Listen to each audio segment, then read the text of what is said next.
Hey guys, I'm Jocelyn Kapp with Mavs Fanatic, and tonight the Mavs have rolled into their third straight win this 5-game homestand, defeating the Los Angeles Lakers 122 to 111. Let's take a look back at some of the best sights and sounds from the historic night.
Dirk Nowitzki led all scorers tonight with 25 points, but it was also his 30,000 career point milestone that stole the show. Let's take a look and see what he had to say about tonight's game. Yeah, I mean, it felt amazing, you know, leading up to it. Obviously, every basket, I felt the buzz in the crowd, and then coming out at the second quarter, sitting on 18, and the first play was called, and I just remember walking out, and everybody already got up, so I got a little nervous and hoisted an air ball, but was able to regroup and make the next shot. It's been, you know, sort of surreal. 30,000 is amazing. A lot of points. Obviously, every milestone makes you reflect a little bit. Reflect on you know, people who helped you, who's been with you all this way. You know, from all the coaches and Cuban, and I mean, all the teammates I had, the fans who went with me through thick and thin. So it's been an amazing ride, and hopefully a couple more baskets are coming, and then it's time to ride off in the sunset. Rick said, watching you the last couple of days, there was no question this was going to happen tonight. Was that your mindset? Well, you know, I've been sort of scoring a little slow. The other night was really the first time in the first half since the All-Star break where I had a really good rhythm. But, you know, I've just kept working the last couple of days. You know, Holger's obviously here. And we've been shooting every day, just trying to put in that work and find that rhythm. And today it was kind of like the mindset, go for it, you know, go for it, let it ride. Obviously a lot of play calls came out way early. Guys kept finding me good spots, and I just said, you gotta let it ride, you gotta go for it. And I was able to get hot really, really early, and that helped to get it out of the way. You know, you don't want to drag this on. And guys try to feed me, and so it was perfect that way, get it out of the way, and we were able to play a good team game after that. When did you get the feeling that Fanatic going? I guess, you know, I made the first one, and it was a 2, and then the first 3, I was like, why not? You know, let's test it where it's at. And threw that one up, and it went in, and then obviously the next 3 came right after that, and then it was just, you know, just trying to ride it from there. Got a couple free throws, which helped settle down, and then you know, just go from there. Yeah, you know, like I said, it's leading up to it. I haven't been in a lot of great scoring nights after the All-Star break. A couple off shooting nights. It's been a little slow there, but yeah, this was perfect.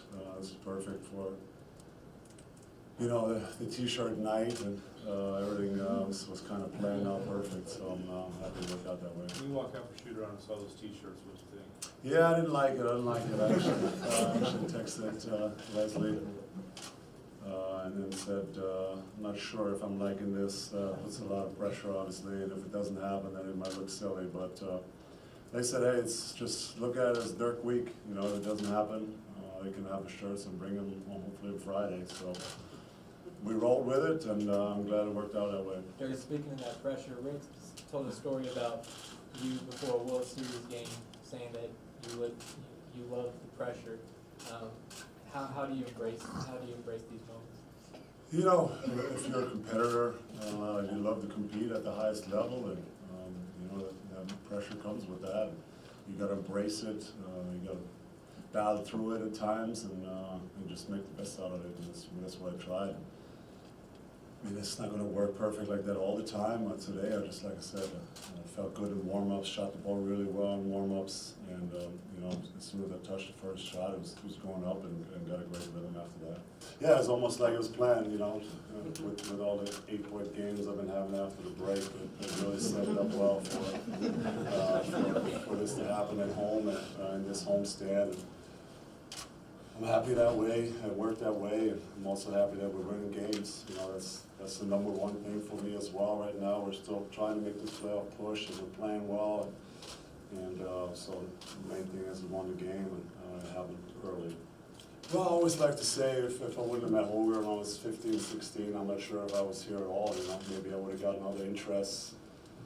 You know, but he made me stick with it, and he believed in me, and we put a lot of work in. We built a great relationship from the beginning, and it was a little emotional to see him up there with some tears in his eyes. So big moment for him as well, you know. So I'm proud of him, and you know, like I said, he's a great friend, a great mentor. Yeah, I mean, leading up to it, like I said, there was just this buzz every time I touched the ball, so that was really exciting for me as well. Everybody kind of wanted it to happen today, and it kind of helped me get even more focused. I didn't talk much today. Usually I'm all over the shop in warm-ups, and I'll try to be focused and lock in and get this over with, so I'm happy with that way. Dirk, this is such a unique milestone. How long do you celebrate this? Because this seems, like you said, it's still in a run to try to solidify playoff spots. How long do you celebrate this? I just had a Bud Light, first time in a long time, but you know, not much. You know, tomorrow is obviously a day off, and then Thursday it's back to work. A tough back-to-back. As we know, Brooklyn just beat Memphis last night. We know Phoenix has been playing well. They beat Boston last night. I watched a little bit of that, so. You know, back-to-back is coming up, so there's not much time to sit on this one and be happy. So there'll be some celebration a little bit tonight, and then move forward again. Dirk, you're only the third to score 30,000 for one team. What does it add to you that they've all come from the Mavericks? Yeah, I mean, I owe a lot, obviously, to Mark, who believed in me early. You know, when he bought the team and with me as his franchise player when I was 24, I think, and stuck with me ever since. You know, when a lot of people said you can't win with him, you can't win with him, he believed in me, and I stayed loyal to him, and it was the rest is history. So really thankful for him giving me that opportunity, and like I said, all the great coaches I played for and teammates. It's been a pleasure. How do you feel Thinking to about see Nash and Jet and Jason Kidd and all them this Yeah, year? you know, I missed the German one, so I was a little mad. I only saw Tony Kroos at the end, who was a legend, and some of the other guys I missed. And then the English one I saw, which was sweet, obviously, and Nash called me a ball hog. And made me laugh. And yeah, I mean, it's been special, the kind of teammates I've had over the years, and obviously, when you're a big guy, you can't really do it alone. You need a lot of guys to set screens for you and give you the ball and put you in a position to score and support you every night. And so this is as much for them as it is for me. Just a couple more guys. Reflecting back a little bit, what about Don Nelson wanting you here so badly and sort of you guys working together to figure out what your role is in this league? Well, really, Don and Donnie. You know, Donnie was kind of the guy who found me, and he was my assistant coach at that hoop summit game back in the days, and so he saw me kind of there.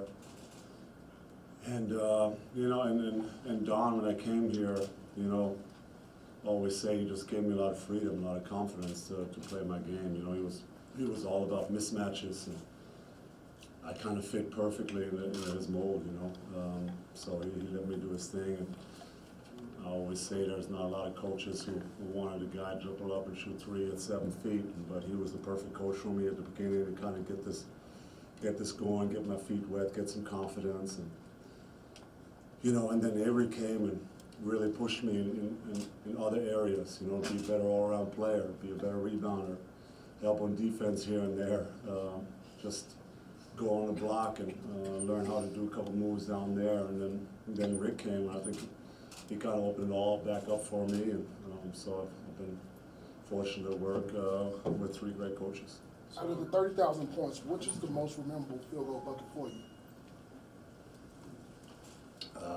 Tough one. I mean, obviously game winners are always special. You'll always remember those. The playoffs obviously doesn't count in those, which usually those are the ones you remember. Regular season ones, yeah, usually just the game winners are fun, and you always remember those. So what happened in that score in the second half? Sorry? What happened in the score in the second half? The guys stopped passing to me. I mean, I'm on their hop, and they're always going for theirs.